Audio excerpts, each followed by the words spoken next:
श्रीगुरुभ्यो नमः। हरिः ओं। दुर्गे स्मृता हरसि भीतिमशेषजन्तोः स्वस्त्यै स्मृता मतिमतीव शुभान् ददासि दारिद्र्यदुःखभयहारिणि का त्वदन्या सर्वोपकारकरणाय सदार्द्रचित्ता। అందరికీ నమస్కారం। 2024 జనవరి మాసంలో 12 రాశుల వారికి ఉన్నటువంటి ఫలితాలు తెలుసుకునే ముందు కొద్దిమంది అజ్ఞానులు అనుకున్నటువంటి సోది, చాలామంది ఉపయోగపడేటువంటి విషయాలు చెప్తున్నారు అనుకునేటువంటి వ్యక్తులకి మంచి ఉపదేశము, ఇన్ఫర్మేషన్. ముందుగా ఈ మాసంలో మనము ముందుగా ఉపోద్ఘాతం గురించి చెప్పుకోవాలంటే వివాహ సంబంధ ప్రక్రియ గురించి నేను చాలాసార్లు చెప్తూ ఉంటాను. తప్పకుండా మీ జన్మ జాతకాల్లో ఈ రాహు కేతువులు కానీ, అంటే శుక్రుడితో కానీ కుజుడితో కానీ కలిసి ఉన్నప్పుడు, రాహు కేతువు రెండు గ్రహాలు ఒక దగ్గర కేతువు శుక్రుడు, ఒక దగ్గర రాహు కుజుడు, లేదా కేతువు శుక్రుడు రాహు కుజుడు ఇలా కలిసి ఉన్నప్పుడు వివాహ సంబంధ విషయాల్లో ఆటంకాలు ఎక్కువగా ఏర్పడుతున్నాయని నేను పరిశోధన ద్వారా తెలుసుకుని ఉన్నటువంటి విషయం మీకు చెప్పి ఉన్నాను. అలాగే ఈ మధ్య ఉన్నటువంటి ఒక రకమైన వయసు మీరిపోయిన తర్వాత పెళ్లి చేసుకోవాలన్నటువంటి తపన, ఇది మంచిది కాదు. ఖచ్చితంగా ఆడపిల్లకి 23 నుంచి 24 సంవత్సరాల మధ్యలో వివాహం చేయడమే మంచిది. ఆ సమయం దాటిపోతే వారికి విపరీతమైనటువంటి ఇబ్బందులు కలిగే అవకాశాలు ఉంటాయి. ముఖ్యంగా జాతక చక్రంలో ఎవరికైనా సరే ప్రతి 3 దశాంత దశల తర్వాత 4వది పాపదశ వస్తుంటుంది, ఖచ్చితంగా వస్తుంటుంది. యుక్త వయసులో ఉన్నప్పుడు మంచి శుభ సమయం జరుగుతున్నప్పుడే అమ్మాయికి వివాహం చేయాలి. అంతర్దశలలో మహర్దశలు ఎట్లాగూ 18 సంవత్సరాలు, 17 సంవత్సరాలు, 16 సంవత్సరాలు అలా ఉంటూ ఉంటాయి. కాబట్టి అంతర్దశానాథుడి యొక్క స్థితిని అనుసరించి మనం వివాహం చేయాలి. పర్లేదులే ఈ సంవత్సరం నెక్స్ట్ ఇయర్లో మనకి చేసేద్దామంటే ఆ సమయంలో శని వచ్చేస్తే ప్రమాదం కలిగే అవకాశం ఎక్కువగా ఉంటుంది. రెండవది, నేను అతనితో మాట్లాడాలి, నేను ఆవిడతో మాట్లాడాలి, పూర్తి ఇన్ఫర్మేషన్ తీసుకోవాలి అన్నటువంటి వ్యక్తులకి మరి మాట్లాడుకొని అంగీకారం తెలుపుకొని వివాహం అయిన తర్వాత కూడా మరి ఇద్దరి మధ్యలో భేదాభిప్రాయాలు ఎక్కువగా వస్తున్నాయి. దానివల్ల ప్రమాదాలు కూడా పొందుకుంటున్నారు. కాబట్టి ఇద్దరు వ్యక్తుల యొక్క కలయిక అనేది, 2 కుటుంబాల కలయిక అనేది తప్పకుండా అడ్జస్ట్మెంట్ అవ్వాల్సిందే. పెళ్ళైన 2 నెలలకు 6 నెలలకు వెంటనే బ్రహ్మాండంగా కలిసిమెలిసి ఉండేటువంటి అవకాశం తక్కువ మందికి ఉండే అవకాశం. ఎక్కువ మందికి 1 సంవత్సర కాలంలో వాళ్ళ గురించి పూర్తి ఇన్ఫర్మేషన్ తీసుకొని వీళ్ళ గురించి వాళ్ళకి, వాళ్ళ గురించి వీళ్ళకి, ఒకరికి అనుబంధాన్ని పెంచుకోవడానికి కనీసం 1 సంవత్సరం పడుతుంది. ఫుడ్ టేస్ట్ తెలుసుకోవడానికి మనకి కొంత సమయం పడుతుంది. అలాంటిది వాళ్ళ యొక్క కుటుంబ వాతావరణం, ఆలోచనలు, అత్తగారు, మామగారు, మరదలు, బావగారు, మరిదిగారు, ఇవి తెలుసుకోవడానికి కనీసం 1 సంవత్సర కాలం పాటు మన ఇద్దరి మధ్యలో భేదాభిప్రాయాలు కొద్దిగా దూరం పెట్టండి. వచ్చిన కోడని రాగానే ఏదో ఒక మాట అనడం, ఏదో నా కొడుకుని మింగేస్తున్నామని సాధించగలిగేటువంటి వ్యక్తులు, అత్తగారి మీద నెగిటివ్గా ఉన్నటువంటి వ్యక్తులు ఈ మధ్య మాకు చాలామందికి ఇబ్బంది కలుగుతోంది.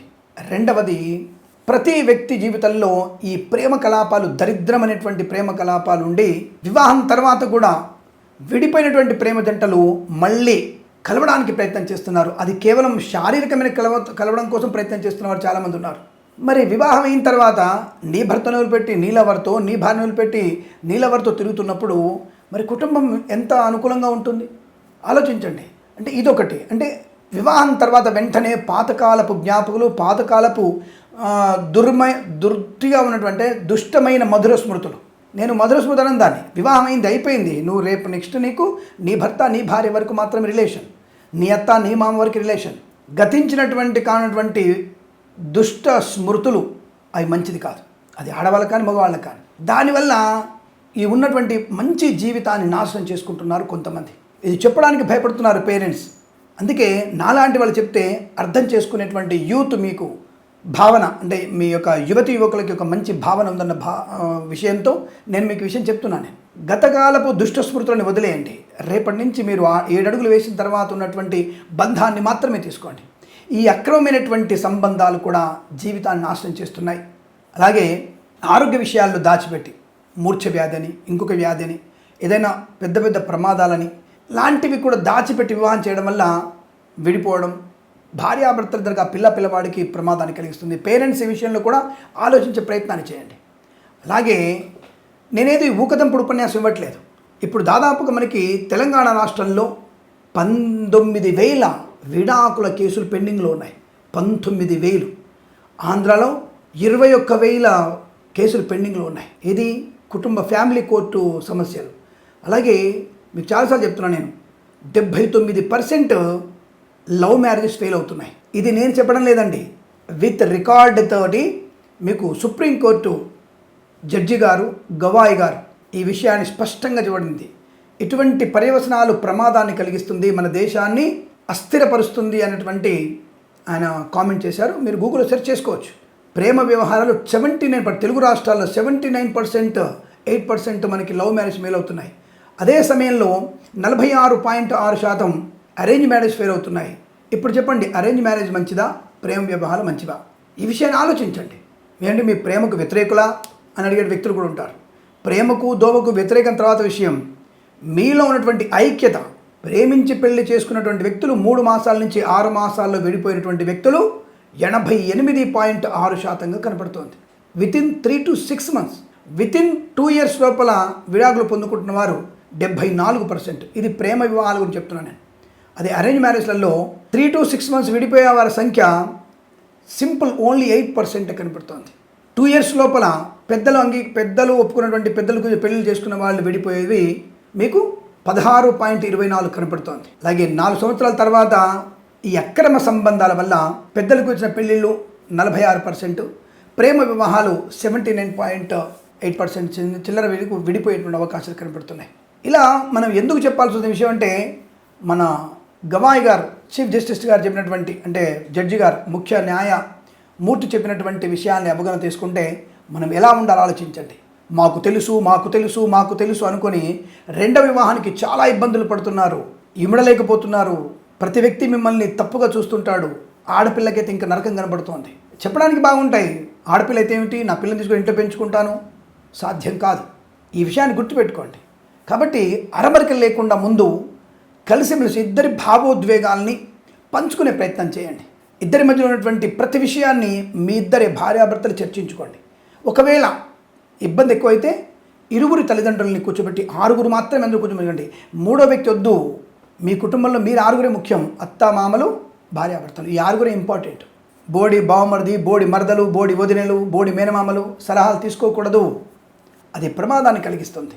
మీ సమస్యని మీరు పరిష్కరించుకోగలిగే శక్తి సామర్థ్యాలు మీకున్నాయి. ఏదైనా సరే అవతల వాళ్ళకి మనం సమస్య పరిష్కారం చేయబోతున్నాం కదా, అటువంటి ఉన్నత స్థలం మీరు మీ సమస్యను మీరు పరిష్కరించుకోలేరా? ఆలోచించండి. అనవసరమైనటువంటి విషయాల్ని విస్తృతపరుచుకొని బయటి ప్రపంచం తెలియజేసి ప్రమాదంలో పడకండి. కాపురం నిలబెట్టుకునే ప్రయత్నం చేయండి. అలాగే భగవత్ చింతన ద్వారా ఈ సమస్య పరిష్కారం అవుతుంది. శివపార్వతుల అష్టోత్తరం, సీతారాముల అష్టోత్తరం చదువుకోవడం వల్ల అన్యోన్యమైనటువంటి దాంపత్య జీవనం. ఆది దంపతులు శివపార్వతులు, వారిని స్మరణ చేస్తే తప్పకుండా మన జీవితం అద్భుతంగా ఉంటుంది. మీ జీవితంలో వచ్చేటువంటి చెడు విషయాల్ని మంచిగా మార్చగలిగేటువంటి శక్తిని భగవంతుడు మీకు కలిగిస్తాడు. ఆయన వచ్చి మనల్ని ఏమి భార్య దగ్గర కూర్చోబెట్టి మాట్లాడడం, మీలో మంచి భావనను కలిగిస్తాడు. అది మంత్రం యొక్క శక్తి. కాబట్టి భగవంతుని యొక్క ఆరాధన సర్వదా శ్రేష్టంగా చెప్పబడుతూ తొందరపాటు నిర్ణయాలు తీసుకోకండి. పిల్లల భవిష్యత్తుని నాశనం చేసే ప్రయత్నం చేయకండి. ఈ విషయాన్ని మీరందరూ తెలుసుకుంటారని నేను చెప్పబడింది. ఇదంతా కూడా రికార్డెడ్. నేనేది ఊకదంపుడు ఉపన్యాసం ఇవ్వట్ల. శాస్త్రంలో కూడా గ్రహాల యొక్క ప్రభావం, మంత్రం వల్ల ఉపయోగం చెప్తూ సమాజం హితం కోసం చెప్పేటువంటి మంచి విషయాలు. ఇది విని ఆనందపడండి, 10 మంది తెలియజేయండి. మీకు ఇది చెడుగా అనిపిస్తే డ్రాగ్ చేసుకుని ముందుకెళ్ళండి, లేదా 10 మందికి విషయం తెలియజెప్పే ప్రయత్నం చేయండి. మన ఛానల్ని సబ్స్క్రైబ్ చేసుకోండి. శుభమస్తు. నమస్కారం. అందరికీ నమస్కారం. 2024 మీనరాశి వారి ఫలితాలు జనవరి మాసంలో ఎలా ఉన్నాయి తెలుసుకునే ప్రయత్నం చేద్దాం.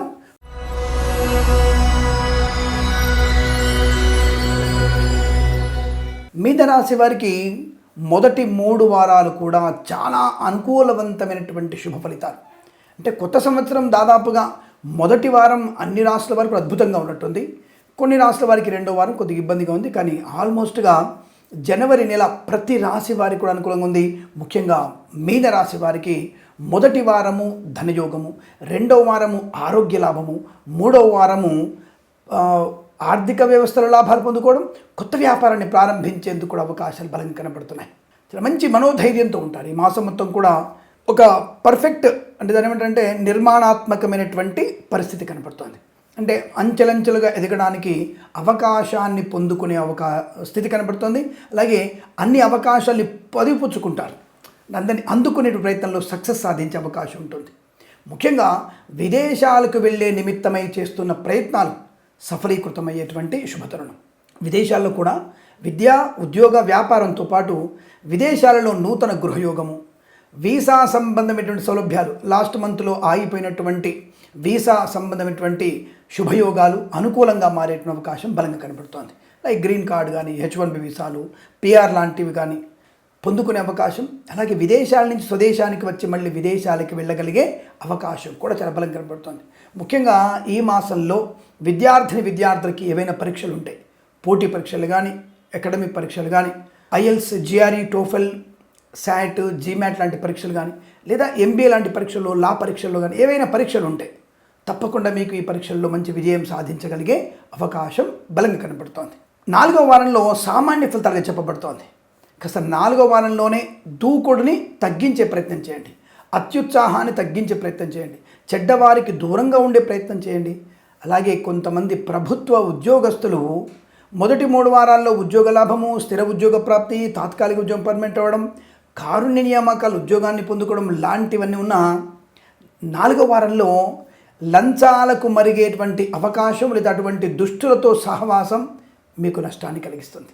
పనికిరాని వ్యక్తులతో 4వ వారంలో మీరు కాస్త డిస్టెన్స్ మెయింటైన్ చేయండి. మిగిలిన వారాల్లో మీకు ధనము, ఆరోగ్యము, ఐశ్వర్యము పొందుకునేటువంటి అవకాశాలు బలంగా కనబడుతున్నాయి. మంచి ఆత్మస్థైర్యం, ఏ పనైనా సమర్థవంతంగా నిర్వహించగలే అవకాశం, కాంట్రాక్టర్లకి కొత్త కాంట్రాక్టులు లభించే అవకాశం, విదేశాల్లో కూడా మీరు కన్స్ట్రక్షన్ వ్యాపారం చేయగలిగే అవకాశం, స్వదేశంలో బిల్డర్లకి, కన్స్ట్రక్టర్లకి మంచి అనుకూలవంతమైనటువంటి వ్యాపార యోగం. అంటే దాదాపుగా ఇప్పుడు ఈ మధ్య అందరూ కూడా 40 అంతస్తులు, 50 అంతస్తులు కడుతున్నారు కదా, అలాంటి వారికి 15 ఎకరాలు, 20 ఎకరాలు కావాలి. వీరికి మధ్యలో అంటే మంచి స్థలం, నగరం యొక్క మధ్యలో లేదా గేటెడ్ కమ్యూనిటీ, మంచి ఒక ఉన్నతమైనటువంటి ప్రదేశంలో మీకు ఈ కాంట్రాక్టర్లకి, కన్స్ట్రక్షన్ చేసే వాళ్ళకి మంచి స్థలం లభించే అవకాశం ఈ రాశి వారికి కనపడుతోంది.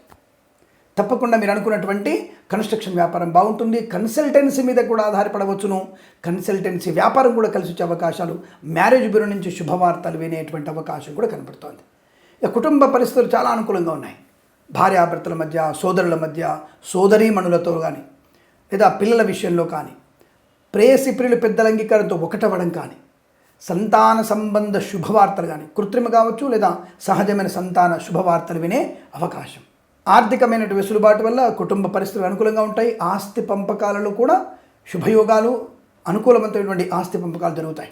కళాకారుల, క్రీడాకారులకి చాలా మంచి ప్రయోజనాలు. సినిమా రంగ వ్యాపారం, దర్శక నిర్మాతలకి, నటీనటులకి, బుల్లితెర మీద నటించేటువంటి వ్యక్తులకు కూడా గొప్ప అవకాశాలు, మీరు ఊహించని చిత్ర విజయాన్ని పొందుకోగలిగే అవకాశం. రేపు సంక్రాంతి వరలో ఏ చిన్న చిత్రమైనా సరే ప్రేక్షకుల ఆదరణ గురయ్యేటువంటి అవకాశం ఉంటుంది. ఈ రాశి వారు దర్శకులైనా, నిర్మాతలైనా, నటీనటులైనా తప్పనిసరిగా మీ చిత్రం విజయోత్సవం జరుగుతుంది. చెప్పలేం, అర్ధశత దినోత్సవం కూడా జరగవచ్చు. అటువంటి శుభయోగాన్ని పొందుకునే అవకాశం ఉంటుంది. అలాగే ఈవెంట్ మేనేజ్మెంట్ వారికి స్వదేశంలో కానీ, విదేశాల్లో కానీ ఉత్తమ స్థాయి ఈవెంట్స్ జరిపించడం, మంచి బ్రహ్మాండమైన పేరు ప్రఖ్యాతులు పొందుకోవడం, కొత్తగా ఈవెంట్స్ చేస్తున్న వారు కూడా ఒక గొప్ప ఊహించని అవకాశాన్ని పొందుకోగలిగే అవకాశం స్థితి కనపడుతుంది. అలాగే బోర్లు తవ్వేవారికి, అంటే బోర్ బావులు తవ్వేవారికి, తోలు, రెగ్జిన్, షూ పరిశ్రమలు కూడా మంచి లాభాలు. మత్స్యకారులకి ఈ నెల మొత్తం కూడా మీకు మత్స్య సంపద, రొయ్యలు, చేపలు చెల్లె వారికి అభివృద్ధి పొందుకోవడం, జాలర్లు మత్స్య వేటకు వెళ్ళవచ్చును, చాలా మంచి ప్రయోజనాన్ని పొందుకుంటారు, మంచి లాభం ఉంటుంది. ఇక రైతన్నలకి మహానుభావుడు మంచి విజయాన్ని సాధిస్తాడు. ప్రతి పంట మీకు ఆనందాన్ని కలిగిస్తుంది. ముఖ్యంగా పత్తి, శనగలు, అలాగే కూరగాయల విషయానికి వస్తే క్యాబేజీ, తర్వాత మనకి టొమాటోలు, బెండకాయలు లాంటివి విపరీతంగా మీకు లబ్ధి చేకూరే అవకాశం ఉంటుంది. పూలు, పళ్ళు, కూరగాయలు పండించే వారికి లాభాలు. ఇక మినపగుళ్ళు, చింతపండు, బెల్లం, మిర్చి, పత్తి పరిశ్రమలోను, సూపర్ మార్కెట్, కిరాణా వ్యాపారంలో కూడా మంచి లాభాలు. ఫార్మా, సిమెంటు, ఐరను, ఇటుకలు, ఇసుక, రాగి, ఇత్తడి, మైనింగ్, కన్స్ట్రక్షన్, రియల్ ఎస్టేట్, మద్యపానం, హోటల్ వ్యాపారంలో కూడా లాభాలు. Boutiques, beauty parlour, bamboo depot, బాణసంచ కర్మాగారం, టైల్సు, టైళ్ల వ్యాపారం, ముద్రణాలయము, గ్యాస్ వ్యాపారం మంచి వ్యాపార లాభానికి ఇస్తుంది. భాగస్వామితో మంచి వ్యాపారాన్ని పొందగలిగే అవకాశం. శత్రునాశనం, మిత్రలాభం, అలాగే సోదరుల సహకారం వల్ల, మిత్రుల సహకారం వల్ల విదేశీయానం లేదా ఉద్యోగ ప్రాప్తి. ప్రాంగణ నియామకాల్లో ఈ మాసంలో మీరు ఉద్యోగం పొందుకోవడం ఖాయంగా కనబడుతోంది. నర్సరీ తోటలు, పూజా ద్రవ్యాల వ్యాపారంలో కూడా లాభం కనబడుతోంది. లాటరీల వల్ల, జూదం వల్ల, share market, speculation, communities, crypto currency, bit coins, వీటిలో మీకు మంచి లాభం, అంటే పోగొట్టుకున్న ధనం తిరిగి పొందుకునేటువంటి అవకాశం కనబడుతోంది. బట్ వెనక ముందు ఆలోచించి అందులో పెట్టుబడి పెట్టండి. జన్మజాతకాన్ని ఒకసారి పరిశీలించుకునే ప్రయత్నాన్ని కూడా చేయండి. లేదా తొందరపాటు చర్యలు మీకు ఇబ్బంది కలిగించవచ్చు కాక జాగ్రత్త. అందులో 4వ వారంలో కొద్దిగా ఇబ్బందులు ఎక్కువగా ఉంటున్నాయి కాబట్టి అధికమైనటువంటి ఖర్చులను నియంత్రణ చేసుకునే ప్రయత్నం చేయండి. ఊకదంపుడు ఉపన్యాసాల వల్ల కూడా మీకు 4వ వారంలో అవమానం జరగవచ్చు, జాగ్రత్త. బట్ మిగతా విషయాల్లో మిగతా వారాల్లో ఊకదంపుడు ఉపన్యాసాలు కాదు, మీరు చెప్పినటువంటి ప్రసంగాలు అవతల వాళ్ళకి అనుకూలంగా మారే అవకాశం, సోది లేకుండా వినడానికి అవకాశం ఉందన్నటువంటి భావన వాళ్ళకి కలుగుతుంది. లేదా కొంతమందికి ఎప్పుడు కూడా ఒక మంచి మాటలు సోదిలాగా అనిపిస్తుంటాయి. ఏదైనా మొదటి 3 వారాలు మీకు శుభము, లాభము, ఆనందాన్ని పొందుకోగలిగేటువంటి అవకాశం కనబడుతుంది. వస్త్రలాభం, వజ్ర సువర్ణాభరణ ప్రాప్తి, స్వర్ణకార వ్యాపారస్తులకి వ్యాపారం దిగ్విజయంగా ఉంటుంది. స్వరాష్ట్రంలో, స్వదేశంలో, విదేశాల్లో కూడా వ్యాపార సంస్థల్ని ఈ స్వర్ణకార వ్యాపారస్తులు వ్యాపారాన్ని ఎక్స్టెన్షన్ చేసేటువంటి అవకాశం కనపడుతోంది. ఇక ఆటోమొబైల్, ఎలక్ట్రికల్ వ్యాపారంలోనూ మంచి అభివృద్ధి పొందుకోవచ్చు. పాడి పరిశ్రమ, పౌల్ట్రీ పరిశ్రమలో లాభాలు పొందుకోవచ్చు. మంచి వ్యాపార లాభాన్ని పొందుకునే అవకాశాలు బలంగా ఉంటాయి. వాహన యోగం, నూతన వాహన యోగము, ఎలక్ట్రానిక్ వస్తువుల్ని కొనుగోలు చేయడం, ఎల్ఐసి, మెడికల్, గృహ నిర్మాణ ఏజెంట్లకి, వైద్యులకి, వైద్య బృందాల వారికి, న్యాయవాదులకి, వేద పండితులు, పురోహితులు, బ్రాహ్మణత్వం, కులవృత్తుల వారికి, జ్యోతిష్య పండితులకి అనుకూలవంతమైన శుభయోగం. ఆర్థిక లావాదేవీలు లాభాలు బలంగా ఉంటాయి కాబట్టి అప్పుల బాధ నుంచి ముక్తులవుతారు. శత్రునాశనాన్ని పొందుకునే అవకాశం. ఇక రాజకీయ రంగంలో కూడా మంచి శుభవార్త వినే అవకాశం. పార్టీ ఫిరాయింపులు కూడా మీకు శుభాన్ని, అనుకూలతని కలిగించబోతున్నాయి. కళాకారుల క్రీడలకి అభివృద్ధి బాగా ఉంటుంది. విదేశాల్లో కూడా క్రీడా ప్రదర్శన ఏర్పాటు చేసుకునే అవకాశాలు ఉన్నాయి. సోషల్ మీడియా, శాటిలైట్, జర్నలిస్టుల వారికి, సీనియర్ సిటిజన్స్కి, మహిళా మండలికి అనుకూలవంతమైన ఆర్థిక ప్రయోజనం. వాహన సౌఖ్యం, తల్లిదండ్రుల యొక్క ఆరోగ్య పరిస్థితి అనుకూలంగా మారడం, మాతృ సౌఖ్యాన్ని, పితృ సౌఖ్యాన్ని పొందుకునే అవకాశం. వివాహాది నిశ్చయ తాంబూలాదుల్లో కూడా అనుకూలవంతమైన శుభయోగం. బంధుమిత్రుల సమాగమం బాగా ఉంటుంది. విద్యార్థి విదేశాల్లో, స్వదేశంలో మంచి విద్యాభివృద్ధి పొందుకునే అవకాశాలు కూడా ఉన్నాయి. వస్త్రలాభం బాగా ఉంటుంది. ఏదైనా ప్రతి వ్యక్తి నుంచి ఆదరణ, ఆనంద యోగాలు పొందుకునే శుభమైన మాసంగా చెప్పబడుతుంది. అలాగే ఈ రాశి వారికి ఈ 2వ వారంలో ఊహించినటువంటి ఆస్తిపాత్రలు కలిసి వచ్చే అవకాశం ఉందండోయ్. అంటే పెద్దవాళ్ళ నుంచి రావాల్సిన ఆస్తులు కోర్టు వివాదాల వల్ల ఇరుక్కుపోయి అవి కోర్టు విషయాల్లో మీకు అనుకూలంగా మారడము, లేదా పెద్దల సమావేశంలో పెద్దల యొక్క అంగీకారంతో, పెద్దవాళ్ళ సూచనలతో ఈ గొడవ సద్దుమణిగి మీకు పెద్దవాళ్ళు రావాల్సినటువంటి తాతల ముత్తాతల ఆస్తులు మీ చేతికి అందే అవకాశం కూడా కనపడుతోంది. విద్యాలయ వ్యాపారంలోనూ, చిట్ ఫండ్, ఫైనాన్స్ వ్యాపారంలో కలిసి వచ్చే అవకాశాలు. వ్యాయామ సంబంధ వ్యాపారంలో అనుకూలవంతమైన శుభస్థితి. శుభకరం, ఆనందకరమైనటువంటి సంతాన ప్రాప్తి. అన్ని రకాల విద్యల్లో కానీ, ఉద్యోగంలో కానీ లాభం పొందుకోవచ్చు. ప్రమోషన్లు, ఇంక్రిమెంట్లు ప్రాప్తించుకునే అవకాశాలు ఉన్నాయి. గొప్ప వ్యక్తిగా కీర్తి గడించే అవకాశాలు కూడా పడుతున్నాయి. విహారయాత్రలు, విదేశీయాన యాత్రలు, తీర్థయాత్రలు కూడా చేసే అవకాశం ఈ వారంలో, ఈ మాసంలో బ్రహ్మాండంగా కనబడుతోంది. తప్పకుండా ఏదేమైనా 3వ వారంలో కాస్త భగవత్ చింతన అధికంగా చేసుకోవడం మంచిది. భగవద్గీత పారాయణ మీకు శుభకరం, మంగళప్రదంగా చెప్పబడుతోంది. ఇలా దాదాపుగా ఈ రాశి వారికి ప్రతి వారం కూడా మీకు ఈ జనవరి మాసంలో చాలా శుభకరమైనటువంటి స్థితిగా చెప్పవచ్చును. అనుకున్నటువంటి ప్రతి పనిలో విజయాన్ని సాధించడం, అలాగే శుభమైనటువంటి కార్యక్రమాల్లో పాల్పంచుకోవడం, అనేక రకాల ఆనందకరమైన యోగాల పరంపర కొనసాగుతుంది. ప్రతి మాసం కూడా మీకు ఇలాగ ఉండాలని కోరుకుంటూ సర్వేజన సుఖినో భవంతు. ప్రేమతో మీ కిరణ్ శర్మ. స్వస్తి ప్రజాభ్య పరిపాలయంతాం న్యాయేన మార్గేణ మహిమహీషాః. గోబ్రాహ్మణేభ్యः శుభమస్తు నిత్యం. లోకా సమస్తా సుఖినో భవంతు.